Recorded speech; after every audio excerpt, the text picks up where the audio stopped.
বিজ্ঞানী আইনস্টাইন বলেছিলেন, আমি সেই দিনকে ভয় পাই যখন প্রযুক্তি মানবিকতাকে ছাড়িয়ে যাবে। তার সেই ভবিষ্যৎবাণী ভুল হয়নি, তবে তা দুশ্চিন্তার বদলে সম্ভাবনার স্বপ্ন দেখাচ্ছে। হরহামেশা প্রযুক্তির জন্য তৈরি হচ্ছে নতুন প্রযুক্তি, বিশ্বে দাপট দেখাচ্ছে বিলিয়ন ডলারের সব কোম্পানি। এই প্রযুক্তির ব্যবসায় বাংলাদেশ কোন পথে, সে খবর জানতেই আমাদের আজকের the business with Rahim steel সাথে আছি আমি তৌহিদ হোসেন। দর্শক, এই বিষয়ে কথা বলতে আমরা আমন্ত্রণ জানিয়েছি ড্যাফোডিল ফ্যামিলির চেয়ারম্যান এবং Dhaka chamber of commerce and ইন্ডাস্ট্রিজের সাবেক সভাপতি সবুর খানকে। আসুন আমরা তাকে স্টুডিওতে স্বাগত জানাই।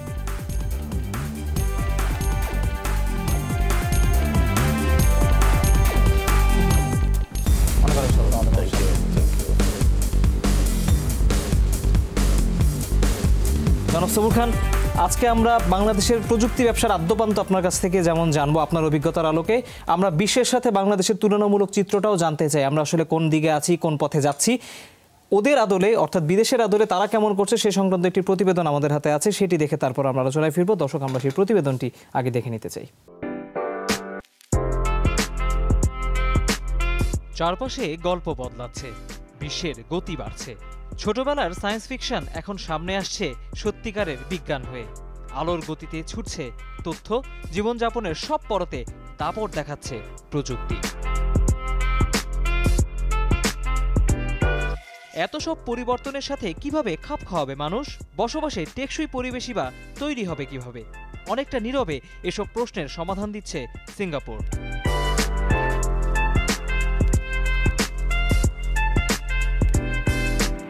যেই দেশে কোনো প্রাকৃতিক সম্পদ ছাড়াই মাথাপিছু আয় বেড়েছে ৬,০০০ গুণ, তাও মাত্র ৫০ বছরে। নগরায়নের কথাই ধরা যাক। আয়তনের ঢাকার সমান দেশ সিঙ্গাপুরে পরিকল্পনা ছাড়া তৈরি হয়নি একটি ভবনও। জমি কম, তাই আবাসনের ক্ষেত্রে বরাবরই উঁচু ভবনকে গুরুত্ব দিয়েছে সরকার।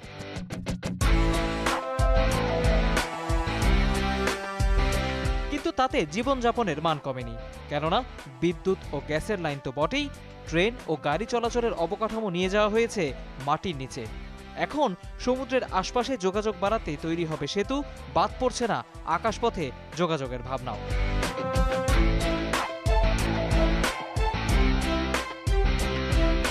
জনসংখ্যা বাড়ছে, তাই দরকার বাড়তি খাবার। কিন্তু কংক্রিটের শহরে কৃষিজমি নেই বললেই চলে। তাই বলে বসে নেই সিঙ্গাপুর। ঘরের ভেতর সবজি কিংবা ফল চাষের অভিনব উপায় বের করেছেন গবেষকরা। এজন্য শুধু দরকার আলাদা জাতের বীজ আর আলো।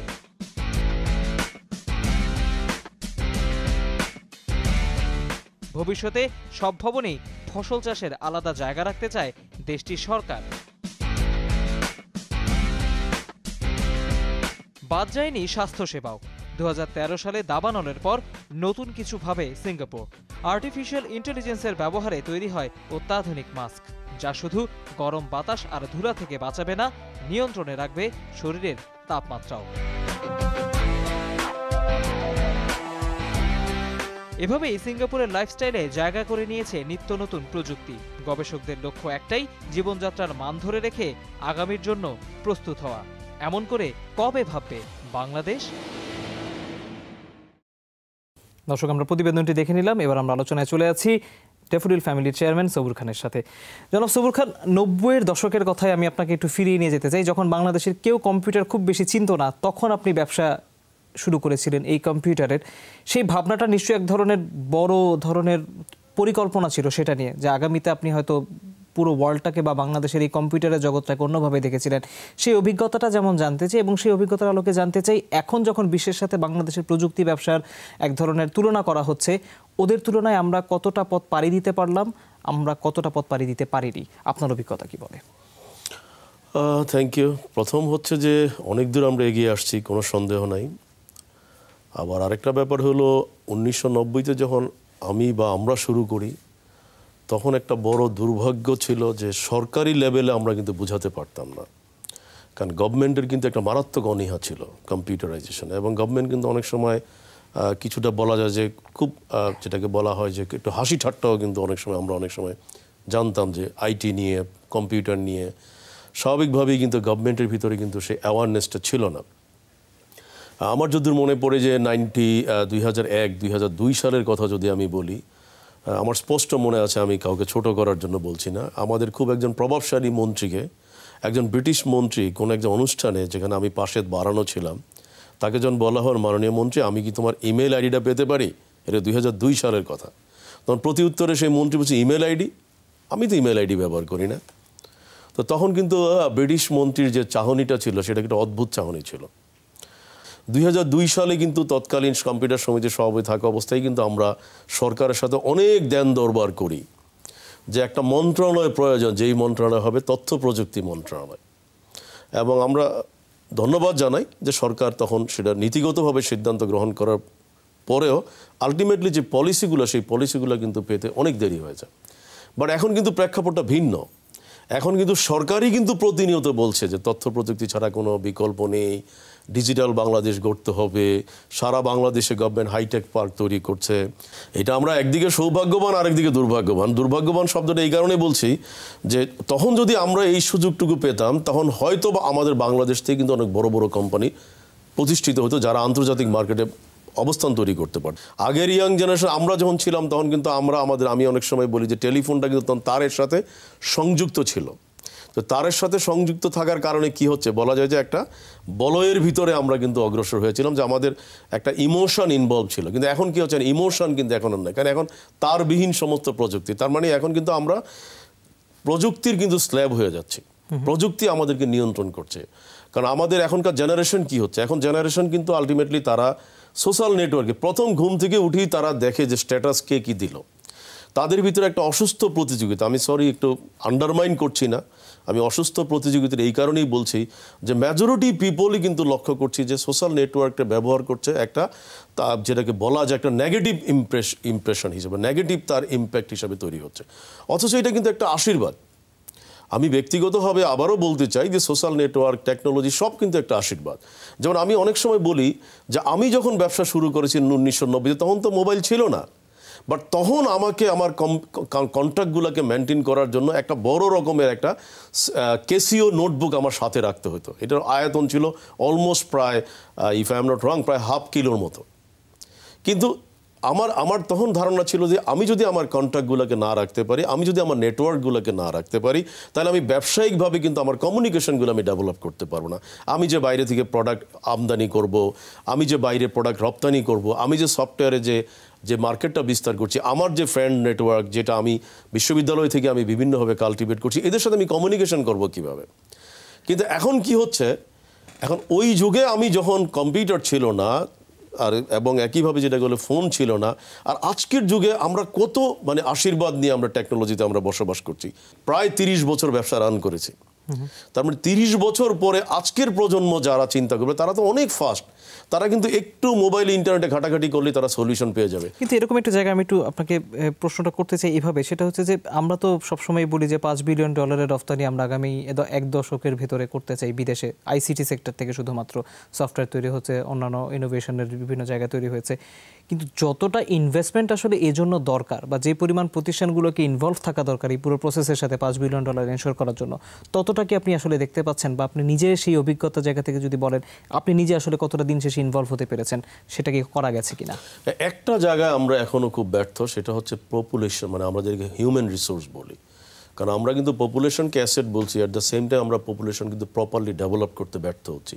এর জন্য আমাদের এডুকেশন সিস্টেম অনেকাংশে দায়ী, এর জন্য আমাদের কিন্তু পলিসি অনেকাংশে দায়ী, আবার অনেকাংশে আমরাও দায়ী।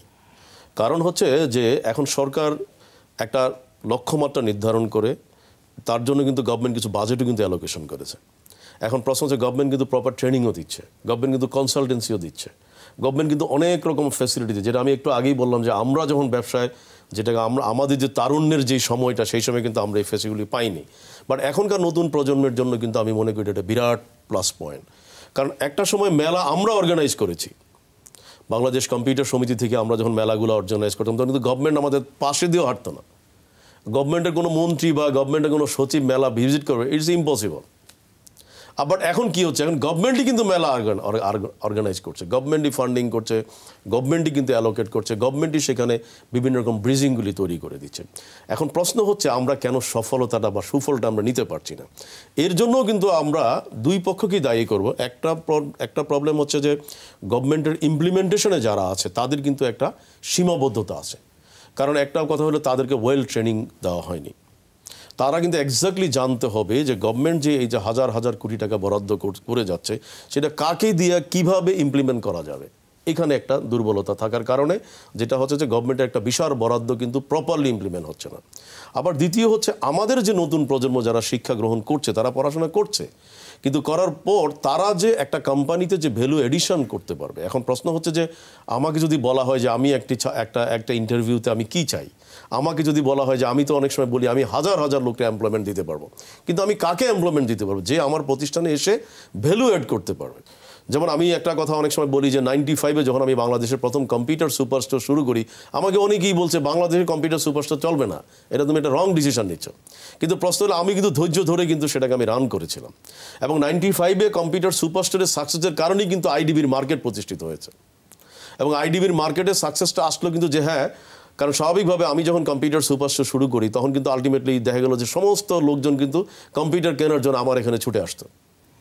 কেন? সবগুলো একটা ফ্লোরের ভিতরে এসে সে দেখতে পারতো। তো এখন প্রশ্ন হলো ওই যে একটা ভিশন দেখা বা ওই যে লেগে থাকাটা, এইটা কিন্তু আমাদের বাংলাদেশে কিন্তু আমরা মনে করি যে এখানে একটা শর্টেজ আছে।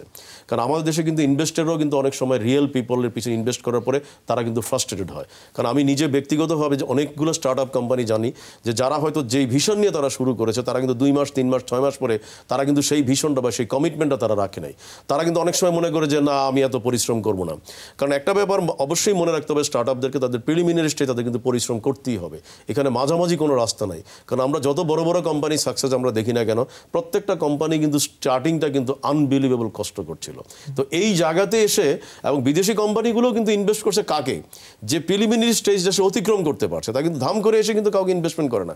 দেখা গেল 3 বছর 4 বছর সে টিকে গেছে এবং তার কিন্তু একটা ডেটাবেস তৈরি হচ্ছে এবং তার একটা রেপুটেশন তৈরি হচ্ছে। যেমন আমরা যদি বারবার, আমি একটা কথা যে একটু আগে বললাম যে বাংলাদেশের একটা বড়, সারা পৃথিবীর একটা বড় আশীর্বাদ হচ্ছে সোশ্যাল নেটওয়ার্কিং। একটা মানুষ কিন্তু তার কেরিয়ার করতে পারে সোশ্যাল নেটওয়ার্কিং দিয়ে, কিন্তু আমরা কি করছি, আমাদের নতুন প্রজন্ম কি করছে, সোশ্যাল নেটওয়ার্ক দিয়ে তার কেরিয়ারটাকে সে ধ্বংস করে দিচ্ছে। কারণ সোশ্যাল নেটওয়ার্ক দিয়ে সে যেখানে তার নেটওয়ার্কিং ডেভেলপ করবে, তার ইনোভেশন নিয়ে সে কথা বলবে। এখন আমি যদি আবারও সেই ব্যাক করে যাচ্ছি বনানীর সে আগুন নিয়ে, যদি আমি যদি বলি সোশ্যাল নেটওয়ার্কে যদি বহু ছেলেমেলে কিন্তু সলিউশন তৈরি করতে পারে, যে আমার এই সলিউশনটা আমি কিন্তু মনে করি আগুন নিবানের জন্য বা দ্রুত সলিউশনের জন্য ভালো হইতে পারে, এইটা আমার ইনোভেশন। বা আসো দেখি বন্ধুরা 10 জন আমরা 30 জন মিলে আমরা একটা ওপেন ফোরাম করি, আমরা আলোচনা করি না, লেটস আমরা যদি চাঁদে আমরা যদি স্যাটেলাইট পাঠাইতে পারি তাহলে আমরা এই ধরনের আগুন নিবানোর জন্য আমরা প্রযুক্তি কেন আমরা তৈরি করতে পারবো না? এবং সেই প্রযুক্তি নিয়ে সারা পৃথিবীতে কিন্তু হুলস্থুল হতে পারে। কিন্তু আমরা সেটা না করে কি করছি, সোশ্যাল নেটওয়ার্ককে ব্যবহার করে আমি আমার নেগেটিভ যে অ্যাটিটিউডটাকে আছে আমি সেটাকে রিফ্লেক্ট করার কারণে ভবিষ্যতে যখন ওই ছাত্র বা ওই ছেলেটাই যখন একটা কোম্পানিতে যাবে জব করতে, তখন ওই এমপ্লয়ার দেখবে যে তার সবসময় নেগেটিভ অ্যাটিটিউডগুলো সে সবসময় তার সোশ্যাল নেটওয়ার্কে রিফ্লেক্ট করার কারণে সে কিন্তু চাকরি পাবে না। আবার উল্টোটাও হচ্ছে যে তার ইম্প্যাক্ট যখন দেখবে সোশ্যাল নেটওয়ার্কে যাওয়ার পরে, যে অলওয়েজ সে সলিউশন মাইন্ডে ছিল, এই যে একটা বাচ্চা ছেলে, একটা স্ট্রিট বয়, সে পানি পড়ার সময় তার যে আপ্রাণ প্রচেষ্টা ছিল যে কিভাবে এই পাইপটা থেকে পানিটা প্রোটেক্ট করা যায়, আজকে সে কেন হিরো হলো? তার মানে কি সে একজন ডুয়ার, সে একজন পজিটিভ মানসিকতা লোক। তো আমরা সেই কারণে বলবো যে স্টার্ট আপদের সবচেয়ে বড় প্রবলেমটাই হচ্ছে, আমি ছোট করে দেখছি না, অবশ্যই তাদেরকে আমি সাধুবাদ জানাই, কিন্তু অ্যাট দ্য সেম টাইম তাদেরকে পরিশ্রম করার মানসিকতা থাকতে হবে, তাদেরকে পজিটিভ মাইন্ড হতে হবে, একটা নির্দিষ্ট টার্গেট কিন্তু তাদেরকে একটু পেইন নিতেই হবে। কারণ যেমন একজন মা কিন্তু 10 মাস 10 দিন সন্তান প্রেগনেন্সির ছাড়া কিন্তু কোনোদিন মা কিন্তু স্বাভাবিক মায়ের স্বীকৃতিটুকু পায় না।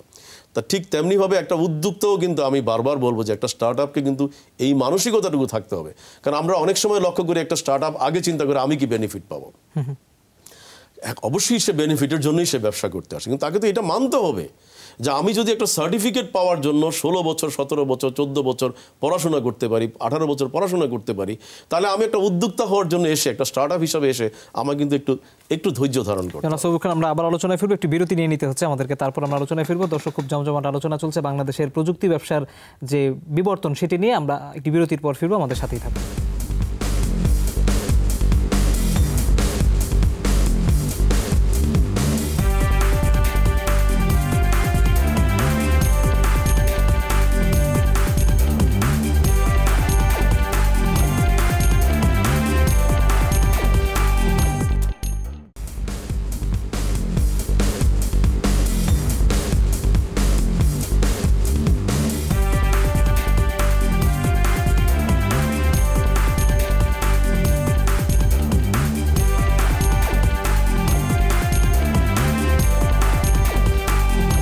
আরেকবার স্বাগত। আপনারা দেখছেন the business with Rahim steel. আলোচনা চলছে বাংলাদেশের প্রযুক্তি ব্যবসার বিবর্তন নিয়ে। স্টুডিওতে আছেন ড্যাফোডিল ফ্যামিলির চেয়ারম্যান জনাব সবুর খান। জনাব সবুর খান, আপনি স্টার্ট আপ নিয়ে যখন বলছিলেন, আমরা এই স্টার্ট আপের একটা বড় অংশ দেখি আমাদের দেশের উদ্যোক্তারা সফটওয়্যার তৈরি করছে।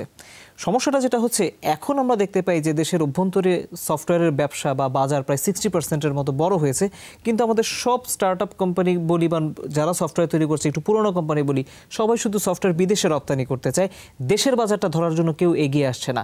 এটাকে এক ধরনের ক্রাইসিস তৈরি করছে কিনা, বা এই বাজারটা যতটা আমরা আসলে দেখতে পাচ্ছি দেশের বাজার তৈরি হয়েছে, ততটা বড় বাজার আসলেই তৈরি হয়েছে কিনা সফটওয়্যারের, আপনি কি মনে করেন? না, প্রথম হলো দেশে কিন্তু একটা অনেক বড় বাজার তৈরি হয়েছে এবং এট দ্য সেম টাইম হচ্ছে। তার কারণ হচ্ছে যেসব কোম্পানিগুলি কম্পিউটারাইজেশন এখনো করে নাই, তারাও কিন্তু রিয়েলাইজ করছে যে না, আমাদের কম্পিউটারাইজ করতে হবে, এর বিকল্প নাই। কারণ আমি যদি বলি ছোট ছোট যে দোকানগুলো রাস্তার পাশে, এরাও কিন্তু কম্পিউটারাইজেশন যেতেই হবে, কারণ অল্টারনেট কিছু নাই। আবার পাশাপাশি যেটা হচ্ছে, আমি যদি স্কুল কলেজগুলোকে এখনো বলি, বাংলাদেশে হাজারে হাজারে স্কুল কলেজ, এর 90%ই কিন্তু কম্পিউটারেশন হয়নি। সো এদেরকে কম্পিউটারেশন করতেই হবে, এর কোনো বিকল্প নাই। তাহলে হচ্ছে কি, আমার লোকাল বাজার কিন্তু আরও বড় হচ্ছে এবং আরও বড় হবে। আবার একইভাবে যারা বিদেশে রপ্তানি করার জন্য সবসময় উন্মুখ হয়েছে, তাদেরও কিন্তু একটি কথা মাথায় রাখতে হবে, পৃথিবীতে অলমোস্ট 90% সলিউশন কিন্তু ডান, কোনো না কোনোভাবে কোনো না কোনো দেশে কিন্তু সফটওয়্যার হয়েছে। এখন কিন্তু আলটিমেটলি যেই কাজটা করতে হবে, আমরা কিন্তু এখন আমরা জানি যে একটা সময় কিন্তু ডেভেলপমেন্টের প্রক্রিয়াটাই ছিল সবচেয়ে বেশি দীর্ঘসূত্রিতা বা কঠিন, কিন্তু এখন কিন্তু ওপেন সোর্সের কারণে আলটিমেটলি আমার কিন্তু সফটওয়্যারের মূল আর্কিটেক্ট যদি আমি জানি, আমি যদি মূল কি পয়েন্টগুলো জানি, আমাদের ডোমেইন নলেজ থাকে, তাহলে কিন্তু আমি ওপেন সোর্স থেকে কিন্তু রাতারাতি একটা সফটওয়্যার বানানো সম্ভব। কিন্তু আমাকে সেই ক্ষেত্রে কী করতে হবে, ভ্যালু অ্যাড করতে হবে। যে আমার হয়তো একটা সফটওয়্যার বাজারে যেটা অলরেডি আছে, সেই সফটওয়্যার সাথে এই আমার নতুন সফটওয়্যার বা নতুন প্রজন্মে যারা সফটওয়্যার করবে, তাদের কিছু নতুন ভ্যালু এডিশন প্রয়োজন হবে, যেই ভ্যালু এডিশনগুলি অন্যরা কেউ দিতে পারবে না। এমনিতে আপনার চোখে কি মনে হয় যে আগামীতে বাংলাদেশের প্রেক্ষাপটে যদি বলি, প্রযুক্তির ব্যবসা আসলে কোনটা কোনটা হবে, কোন কোন ক্ষেত্রে আসলে প্রযুক্তির ব্যবসা অনেক বড় হতে পারে, যেই ক্ষেত্রে আসলে এখন নতুনদের ইনভেস্ট করা উচিত বা পুরনোদেরকে একটু অন্যভাবে ইনভেস্টমেন্ট করার চিন্তা করা উচিত?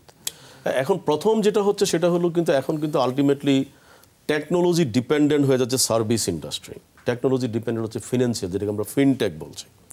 তার মানে কি হচ্ছে, মানুষ কিন্তু দুইটা জায়গায় এখন শৌখিন। মানুষ কিন্তু আগে একটা স্যুট বানাইতে হলো, সে কিন্তু একটা টেইলারে যাবে, টেইলারে মাপ নিবে, আবার ট্রায়ালের জন্য যাবে। এখন কিন্তু মানুষ এগুলো পছন্দ করে না। মানুষ সবাই চায় যে আমার সময়টা বাঁচতে হবে। কেন আজকে আমরা উবারের দেখছি, কেন আমরা পাঠাওকে দেখছি? কারণ একটা গাড়ি ড্রাইভার আনবে, বসবে, কথা বলবে, এত কিছু প্রয়োজন নাই। আমি আমার মোবাইলে চাপ দিব, গাড়ির সামনে চলে যাবে, আমি উঠবো, জায়গায় নেমে যাব, আবার নেবে, পয়সা দেওয়ার প্রশ্ন আসে না। কারণ আমার উবারে কিন্তু আমি অ্যাকাউন্টে আমার পয়সা থাকবে, শুধু আমাকে পেমেন্টও করতে হচ্ছে না। এখন আমাদের যেটা হবে, যে বাংলাদেশের যেটা টেকনোলজিতে, সেটা হলো মানুষকে কত বেশি অল্প সময়ের ভিতরে সার্ভিস দেওয়া যায়, এবং সেই সার্ভিসটা প্রত্যেক ক্ষেত্রে, আমি যদি বলি সেটা কমিউনিকেশনে, সেটা কেনাকাটায়, বাচ্চাদের স্কুলের কথা যদি বলি, ট্রান্সপোর্টের কথা যদি বলি, হেলথ সেক্টরের কথা বলি, ট্রাভেল ট্যুরিজমের কথা বলি, প্রত্যেকটা সেক্টরে, এক্সারসাইজ হইতে পারে, ফুডে হইতে পারে। কারণ মানুষ কি হচ্ছে, এখন কিন্তু ডেফিনেটলি আমি মনে করি যে আর 10 বছর পরে মানুষ রান্না করে যেতে পছন্দ করবে না, যেটা ওয়েস্টার্ন ওয়ার্ল্ড হয়ে গেছে। ওয়েস্টার্ন ওয়ার্ল্ড কিন্তু রান্নাঘর থাকেই না, নাই বললেই চলে তাদের। তার মানে আমাদেরকে চিন্তা করতে হবে যে টেকনোলজিকে ব্যবহার করে আমি মানুষকে আরও কত সহজে সার্ভিসটা দিতে পারি। যেমন কি হচ্ছে, একটা মানুষ কি করে, কেন পেনশনে যায়, কেন সে ইন্স্যুরেন্স করে, যে আমি আমার বৃদ্ধ বয়সে যাতে আমি আরামে থাকতে পারি। তাহলে এখানেও কিন্তু টেকনোলজি ব্যবহার করতে পারে। যদি আজকের ইয়াং প্রজন্ম মনে করে যে 65 বা 70 পরে মানুষকে আমি সেবা দিব, টেকনোলজিকে ব্যবহার করবে, সে তার বাসায় যা চাবে, যেই সেবাটা চাবে, সে মোবাইলে বা অ্যাপসে পুশ করার সাথে সাথে তার সার্ভিসটা সে পেয়ে যাবে। তাহলে কি হবে, একটা বৃদ্ধ লোক বা যে এই মুহূর্তে সে পয়সা উপার্জন করছে, সে কিন্তু এখনই কিন্তু ওই কোম্পানির সাথে টাই আপ হয়ে যাবে, যে আমি 70 বছর বা আমি যখন বাজে অবস্থায়, আমার ছেলেমেয়েরা যখন আমার সাথে থাকবে না, তখন তুমি আমাকে সার্ভিস দিবে। তার মানে এই ধরনের নতুন নতুন সার্ভিসগুলো কিন্তু আইডেন্টিফাই করতে হবে। পাশাপাশি যেটা হলো, আমরা যেটা বললাম যে ফিনান্সিয়াল টেকনোলজি, কারণ এখন কি হচ্ছে, টাকা পয়সা কিন্তু মানুষ এখন ক্যারি করতে চায় না। মানে আমরা জানি যে এখন কি হচ্ছে, স্মার্ট কার্ড। এখন এই স্মার্ট কার্ডের ভিতরে কিন্তু আবার এখন ওয়েব টেকনোলজি চলে আসছে। এখন কি হচ্ছে, স্মার্ট কার্ড যদি আপনি ইউরোপে যান, তাহলে ইউরোপে কিন্তু বাসে আপনাকে এখন আর কোনো টিকিটও কাটতে হবে না, আপনার কিন্তু এই ক্রেডিট কার্ডই কিন্তু এনাফ। কারণ ক্রেডিট কার্ডের ভিতরে স্মার্ট চিপ এনাবল করার কারণে আপনি জাস্ট গাড়িতে ওঠার পরে ওই চিপটা টাচ করার সাথে সাথে কিন্তু অটোমেটিকলি সে পেমেন্ট নিয়ে নেবে। বাংলাদেশে যখন আমরা এই সমস্ত কিছু চালু করার বা দেখার ভাবনা ভাবছি, উন্নত বিষয় তো অলরেডি অনেক ক্ষেত্রে দেখা যাচ্ছে, আমাদের সেই প্রপার ইনফ্রাস্ট্রাকচার আছে কিনা, আমাদের সেই পর্যাপ্ত নীতি সহায়তা আছে কিনা, আপনার অভিজ্ঞতার থেকে আপনি আসলে কেমন দেখেছেন, এখন কেমন দেখছেন? আমার মনে হয় আমি একটু আগেও যেটা বলেছি, বাংলাদেশে এখন কিন্তু নীতিগত সহায়তা ভালো, ফাইন্যান্সিয়াল সাপোর্ট ভালো, গভর্নমেন্টের ফ্যাসিলিটি ভালো। সুতরাং আমার কাছে যেটা মনে হয়, যেমন আমি মনে করি যে গভর্নমেন্ট কিন্তু ভালো উদ্যোগটা, আমার মনে হয় যে আমাদের গভর্নমেন্টে যারা ডিসিশন মেকিংয়ে আছে এবং তারা কিন্তু সবাই কিন্তু, কারণ আমি একটা কথা আগেও বলেছি, আগে কিন্তু শুধু মিনিস্টার বা দুই একজনের ভিতরে কিন্তু মাথা ব্যথা ছিল, এখন কিন্তু একবারে গ্রাসরুট লেভেলে একটা অফিসের যিনি পিয়নের দায়িত্বে পারেন সেও কিন্তু জানে যে টেকনোলজি ব্যবহার না করলে আমার চাকরি থাকবে না। তো এখানে কিন্তু আলটিমেটলি এখন কিন্তু নতুন নতুন টেকনোলজিগুলোকে আমার আনতে হবে। যেমন আমাদের এখন ইনফ্রাস্ট্রাকচারের ভিতরে বড় প্রবলেম হচ্ছে ট্রাফিক জ্যাম। আমরা এই জায়গায় হয়তো পিছিয়ে আছি, কিন্তু আবার সেই একই কথাই বলছি যে ট্রাফিক জ্যামকে আমরা কিন্তু ওভারকাম করার জন্যই তো আজকে, ট্রাফিক জ্যামের কারণেই তো আজকে আমি মনে করি ই কমার্সের প্রসারতা করছে। কারণ ট্রাফিক জ্যাম আছে বলেই মানুষ কিন্তু এখন কম বেরোতে চায়, মানুষ প্রয়োজন ছাড়া খুব একটা বের হতে চাচ্ছে না। তো সেই কারণে বলবো যে অনেক ক্ষেত্রে কিন্তু আলটিমেটলি আমরা কিন্তু বারবারই বলি যে কোনো খারাপ ব্যাপার কিন্তু ঘটে কিন্তু ভালো ফ্যাক্টরটা আনার জন্যই। কারণ আমরা যদি কোনো একটা দুর্ঘটনা না ঘটে, কোনো একটা প্রবলেম তৈরি না হয়, তাহলে সে কিন্তু অল্টারনেট প্রিকশন কিন্তু সেখানে আসে না, সেখানে নতুন টেকনোলজি কিন্তু সেখানে আসে। জনাব সবুর খান, আমরা যখন এত টেকনোলজি ইনোভেশনের কথা ভাবছি, বাংলাদেশের মানুষেরই হয়তো বিশ্বের সবারই এরকম কম বেশি আছে, বাংলাদেশের মানুষের এখনও একটা বড় ভাবনার জায়গা হচ্ছে নিরাপত্তাবোধ। হ্যাক হয়ে যাবে, তথ্য পেয়ে যাবে। আমরা অনেক ধরনের অপ্রীতিকর ঘটনার ভিতর দিয়ে বিভিন্ন সময় বাংলাদেশকে যেতে হয়েছে। এক ধরনের প্রযুক্তি ভীতিও কাজ করে মানুষের ভিতরে। এই ভীতি থেকে আসলে কিভাবে উতরে যাওয়া যায়? কারণ আমাদের এই নিরাপত্তা বোধের যে অভাব রয়েছে সেটা কিন্তু আমরা বিভিন্ন সময় দেখছি। এখন প্রশ্ন হচ্ছে, আমি যেটা খুব বলবো যে নিরাপত্তা এবং রিস্ক, এটা আমার মনে হয় পৃথিবীর সৃষ্টির ইতিহাস থেকেই আছে। আমরা যদি বলি যে আদম হাওয়া কিন্তু সৃষ্টিকর্তা পৃথিবীতে পাঠানোর কথা না, সেখানে কিন্তু একটা রিস্ক ছিল। তাকে কিন্তু বলা হয়েছিল যে তুমি এখানে যাবা না, এই গাছের ফল খাবা না। সে কিন্তু রিস্কটা নিল। তাকে আরেকজন এসে বলল যে তুমি এটা খাও, কারণ আল্লাহ তোমাকে কিন্তু আলটিমেটলি একটা ভালো ফল থেকে বঞ্চিত করছে। তার মানে সে কিন্তু রিস্কটা নিল, এবং তার এই রিস্কের কারণে কিন্তু পৃথিবী সৃষ্টি হলো। এবং আবার পৃথিবীর দিকে যদি আমরা তাকাই, তাহলে পৃথিবী কিসের উপরে ভাসছে? শূন্যের উপরে ভাসছে। পৃথিবীটাই কিন্তু একটা রিস্ক। আমরা যদি চাঁদের দেশে যাই, তাহলে আমরা পৃথিবীটা কি দেখব? একটা টোটাল শূন্যের উপরে পৃথিবীটা ভাসছে। তার মানে পৃথিবীতে যত টেকনোলজি আসছে সবই তো রিস্ক। আমি যদি রাস্তায় গাড়ির কথা বলি, গাড়ি থেকে রিস্ক কী আছে? কারণ আমার যদি ড্রাইভার একটু ভুল করে, বা আমি যখন গাড়ি চালাচ্ছি তখন যদি আমি একটু ভুল করে, আমি যদি ব্রেকে চাপ না দিয়ে ভুলে যদি আমি কোনো কারণে স্পিডে চাপ দিই, তাহলে আমার সামনে সব কিছু চুরমার হয়ে যাবে। কিন্তু এই নিরাপত্তা বোধটা কিভাবে দেওয়া যায়? না, নিরাপত্তা বোধের জন্যই তো সাইবার সিকিউরিটি আসছে। সাইবার সিকিউরিটির কমপ্লায়েন্সের জন্য, সাইবার সিকিউরিটি প্রোটেকশনের জন্য হাজার সফটওয়্যার আসছে, অ্যান্টিভাইরাস সফটওয়্যার আসছে, মোবাইলের প্রোটেকশনের জন্য লট অফ প্রোটেকশন আসছে। আপনার গুগলে আপনার ইমেলটা হ্যাক হইতে পারে, সেই জন্য ইমেলে কী করছে 2 টায়ার 3 টায়ার ভেরিফিকেশন আসছে। থ্রেট থাকবে বলেই, যেমন এমন কোন গাড়ি আছে যেই গাড়িতে আপনি জানেন যে আমার এয়ার ব্যাগ নাই? কোনো গাড়ি আজকে তৈরি হয় না এয়ার ব্যাগ ছাড়া। এটা আমরা কতজন জানি? কেন এয়ার ব্যাগ দেওয়া হয়? এয়ার ব্যাগ দেওয়াই হয় যে গাড়িটা অ্যাক্সিডেন্ট হবেই, সেই কারণেই ওই গাড়ির দাম সবচেয়ে বেশি হয়, যেই গাড়ির প্রোটেকশন লেভেলটা সবচেয়ে হাই হয়। কেন মার্সিডিজ, BMW বা পোর্শ গাড়ির প্রাইস বেশি হয়? কারণ বিকজ এই গাড়িগুলোর রিস্ক ফ্যাক্টরকে বেশি কাউন্ট করা হয়, যেগুলো অ্যাক্সিডেন্ট হলে সাথে সাথে তাদের প্রোটেকশনটা খুব ভালো পায়। তো তার মানে কি আমি কি রাস্তায় গাড়ি চালাবো না? তো এই কারণে বলছি যে টেকনোলজিতে কিন্তু থ্রেট আছে, থাকবে বলেই আবার নতুনদের সম্ভাবনা। কারণ নতুনরা কিন্তু এই থ্রেটগুলো নিয়েই কাজ করবে, যে না আমি থ্রেটের এই প্রোটেকশনটা দিচ্ছি, আমি এই প্রোটেকশনটা দিচ্ছি। তার মানে আমি রাস্তায় যখন হাঁটছি তখন কিন্তু আমি কিন্তু উপর থেকে যে বিজলি যেটা চমকায়, তাই না, হচ্ছে না, প্রত্যেকটা বৃষ্টিতে কিন্তু বিজলি চমকানোর কারণে কতগুলো লোক আমাদের দেশে বজ্রপাতে মারা যাচ্ছে। তার মানে কি আমরা কি যাচ্ছি না? তো আলটিমেটলি হচ্ছে থ্রেট থাকবেই, কিন্তু থ্রেটকে ভয় না পেয়ে এটাকে ওভারকাম করার জন্য আমাদের কাজ করতে হবে। আমরা তেমনটি আশা করছি। একটি বিরতি নিতে হচ্ছে আমাদেরকে, তারপর আমরা আবার আলোচনায় ফিরবো। দর্শক, বাংলাদেশের প্রযুক্তি ব্যবসার বিবর্তন নিয়ে আলোচনা চলছে। আমরা একটি বিরতির পর ফিরবো, আমাদের সাথেই থাকুন।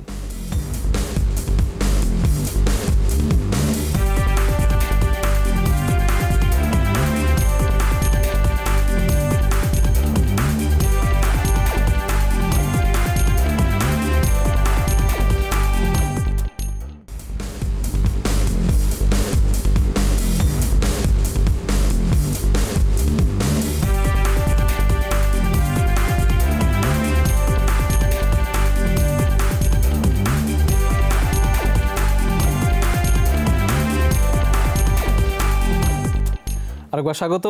আপনারা দেখছেন the business with Rahim steel. আলোচনা চলছে বাংলাদেশের প্রযুক্তি ব্যবসা নিয়ে। স্টুডিওতে আছেন ড্যাফোডিল ফ্যামিলির চেয়ারম্যান ও ঢাকা চেম্বার অফ কমার্সের সাবেক সভাপতি সবুর খান। আমরা ইন্ডাস্ট্রি সম্বন্ধে জানছিলাম, আমরা একটু আপনার সম্বন্ধে জানতে চাই। যারা আপনার মতো হতে চায় তারা আপনার সম্বন্ধে জানতে চায়। আমি আপনাকে 10টা র্যাপিড ফায়ার প্রশ্ন করব, অর্থাৎ দ্রুত উত্তর দিতে হবে। আমি শুরু করছি, আপনি যদি বলেন আমাকে। প্রথম প্রশ্ন যেটি করতে চাই, আপনার প্রথম কম্পিউটার কোনটি, কোন মডেলের ছিল? 8088। স্মার্টফোন তো আমরা সবাই ইউজ করি, স্মার্টফোন ছাড়া অন্য কোন গ্যাজেট বাদে আপনার জীবনযাপন কঠিন হয়ে পড়বে এই মুহূর্তে? সেটা অবশ্যই ট্যাবলেট, পিসি বা আমরা ল্যাপটপ। আগামীতে প্রযুক্তির ভবিষ্যৎ নিয়ন্ত্রণ করবে কে, সফটওয়্যার না হার্ডওয়্যার? অবশ্যই সফটওয়্যার। তবে আবার এটাও কিন্তু মাথায় রাখতে হবে যে হার্ডওয়্যার ছাড়া কিন্তু সফটওয়্যারের কোনো মূল্য নাই। কিন্তু ব্যাপারটা হচ্ছে যে হার্ডওয়্যারটা খুব সহজলভ্য হওয়ার কারণে যেটা হবে সফটওয়্যারটাই হয়ে যাবে সবচেয়ে ভ্যালু এডিশনের জায়গায়। আপনার নিজের অভিজ্ঞতা জায়গা থেকে জানতে চাই, আপনি একই সাথে লাইফের একটা সময় ড্যাফোডিল পরিবারের চেয়ারম্যানও ছিলেন, আবার ডিসিসিআই এর প্রেসিডেন্টও ছিলেন। আপনি কোন দায়িত্বটা বেশি উপভোগ করেছেন সেই সময়?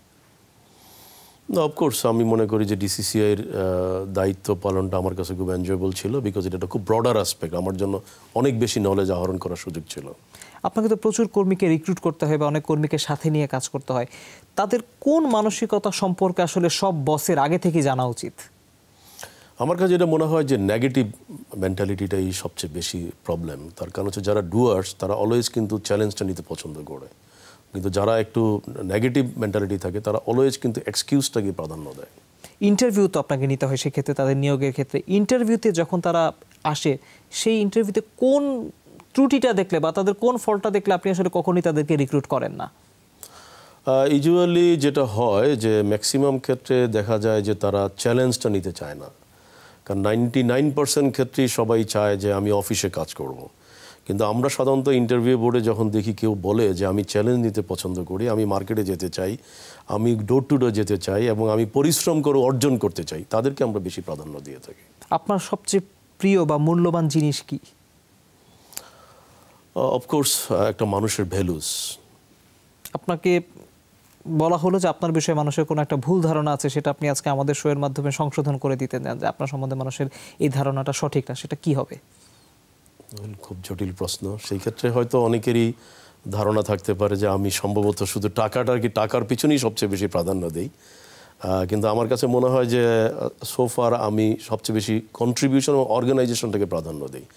কারণ এটা একটা ব্যাপার হচ্ছে যে ডেফিনেটলি আমি অনেকগুলো বিজনেস সেট আপ করেছি, তো এই ক্ষেত্রে হয়তো অনেকেরই মনে হতে পারে যে অনেক টাকা উপার্জন করার জন্য আমি এতগুলো বিজনেস সেট আপ করেছি, কিন্তু আসলে ব্যাপারটা তা না। আমি অনেকগুলো কর্মসংস্থান করতে পেরেছি, এটা আমার কাছে সবচেয়ে বেশি ভালো লাগে। আপনি ছোটবেলায় কি হতে চেয়েছিলেন? ছোটবেলায় পাইলট হতে চেয়েছিলাম। শেষ প্রশ্ন করতে চাই, আপনাকে একটা হাইপোথেটিক্যাল সিচুয়েশন দিতে চাই।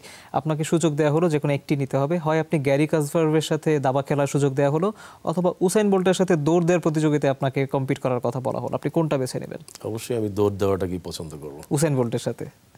জনাব সবুর খান, আমরা র্যাপিড ফায়ারের অংশটি শেষ করলাম, আবার আমরা মূল আলোচনায় যেতে চাই। যারা এতক্ষণ আপনার সম্বন্ধে জেনেছে তারা নিশ্চয়ই অনেক বেশি আইডিয়া পেয়েছে সবুর খান সম্বন্ধে, কিন্তু মূল আলোচনায় যেতে চাই তাদের সম্পর্কে। সেটি হচ্ছে যে এই যে স্কিল্ড কর্মীর কথা আমরা বলছি, আপনি ইউনিভার্সিটি চেয়ারম্যান হিসেবে এখন দায়িত্ব পালন করছেন, আপনার নিজের আইসিটি ট্রেনিং সেন্টার রয়েছে, তো এরকম বিভিন্ন ইউনিভার্সিটি বা সেন্টারগুলো থেকে যেসব কর্মীরা বের হচ্ছে বা নতুন ফ্রেশ গ্র্যাজুয়েটরা বের হচ্ছে, তারা আসলে কতটা স্কিল্ড হয়ে বাজারে চাহিদা মেটাতে পারছে, নাকি সেখানে কোনো ঘাটতি থেকে যাচ্ছে? কি মনে হয় আপনার? এইখানে বিরাট শূন্যতা আছে। তার কারণ হচ্ছে আমাদের বিশ্ববিদ্যালয়, কারণ আমি যদি আমার বিশ্ববিদ্যালয়ের কথাই বলি, মানে আমার বলতে আমি যেখানে পড়াশোনা করেছি, আমি একটি পাবলিক বিশ্ববিদ্যালয়ে পড়াশোনা করেছি এবং স্বাভাবিকভাবেই আমি তাকে ছোট করে দেখছি না। তার কারণ হচ্ছে বিশ্ববিদ্যালয়ে আমরা যখন পড়াশোনা করেছি, আলটিমেটলি কিন্তু বিশ্ববিদ্যালয়ের ওই পড়াশোনাটা কিন্তু আমাদের বাস্তব জীবনে খুব একটা কাজে লাগে নাই। তার কারণ হচ্ছে আমরা কিছু গদবাঁধা সিস্টেমের মাধ্যমে ক্লাসে যেতাম, আমরা পরীক্ষায় কি হবে ওইটার প্রস্তুতিটি আমরা নিতাম, কিন্তু আমাদের বাস্তব জীবনের সাথে যে একটা আগ্রহী করে তোলা, এটা কিন্তু আমাদের এডুকেশন সিস্টেমে ছিল না। যেটা এখনও যে খুব ব্যাপক পরিবর্তন হচ্ছে তা না, তারপরে কিন্তু কিছুটা ধীরে ধীরে পরিবর্তন হচ্ছে। তো এখন যেটা হয় যে আমাদের ম্যান পাওয়ার বা আমাদের হিউম্যান রিসোর্স ডেভেলপমেন্টে কিন্তু বড় কম্পোনেন্ট এখন এডুকেশন সেক্টর। তো এডুকেশন সেক্টরে এসে আমরা যে প্রবলেমটা ফেস করছি, যে এখনও ছাত্রছাত্রীদের একটা বিরাট অংশ তারা কিন্তু নিজেদেরকে একটা ভ্যালু কিভাবে অ্যাড করা যায়, যে আমি একটা প্রতিষ্ঠানে জব করতে যাব, তাহলে আমি ওই প্রতিষ্ঠানে কি ভ্যালু অ্যাড করব, আমাকে কেন ওই প্রতিষ্ঠান নেবে। এখন হচ্ছে আমার ভ্যালু এডিশন, আমার ইনোভেশন, আমার স্কিল, আমি কোন ক্ষেত্রে, আমি কোন জায়গায় আমি কাজ করতে পারবো। তো এই জায়গাগুলোতে প্রবলেম থাকার কারণে যেটা হচ্ছে যে আমরা ইউনিভার্সিটি প্রতিষ্ঠা করার পরে কিন্তু আমরা লক্ষ্য করলাম, যেমন আমরা অনেকগুলো নতুন নতুন সাবজেক্ট আমরা ইন্ট্রোডিউস করলাম, যে like multimedia creative arts, nutrition and food engineering, real estate department, software engineering, telecommunication engineering, এইভাবে কিন্তু একের পর এক এন্টারপ্রেনারশিপ ডিপার্টমেন্ট, নতুন নতুন সাবজেক্টগুলো কেন আমরা করলাম? যে নতুন সাবজেক্ট যদি আমরা ক্রিয়েট করতে না পারি তাহলে তো আলটিমেটলি চাকরির বাজারে তো প্রতিদিন নতুন নতুন কিন্তু ক্ষেত্র তৈরি হচ্ছে। আমরা জানি না কালকে সকালে আরেকটা নতুন চাকরির বাজার তৈরি হতে পারে।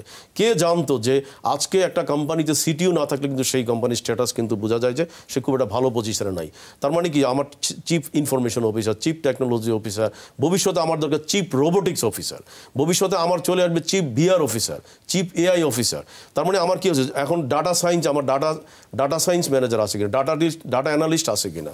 তার মানে এই যে নতুন নতুন ক্ষেত্র তৈরি হচ্ছে, এডুকেশন সেক্টর যদি সেভাবে না হয়, এবং আমার যদি আজকে আমি আবারও বলছি যে সোশ্যাল নেটওয়ার্কের মাধ্যমেও যে আমি ডাটাগুলোকে কালেক্ট করে কিভাবে সেটাকে কম্পাইল করে একটা কোম্পানিকে আমি অনেক ভালো ব্যবসা দিতে পারতেছি, এগুলো নিয়ে কিন্তু আমাদের অ্যানালাইসিস এডুকেশন সেক্টরে এখন। আমরা একদম অনুষ্ঠানের শেষ পর্যায়ে জনাব সবুর খান, আমি 1 মিনিটের ভিতরে জানতে চাই, সেটা হচ্ছে যে এই এত সব চ্যালেঞ্জ এবং এত সব সম্ভাবনার মাঝে বাংলাদেশের এই প্রযুক্তি ব্যবসাকে 10 বছর পর আপনি কোথায় দেখেন?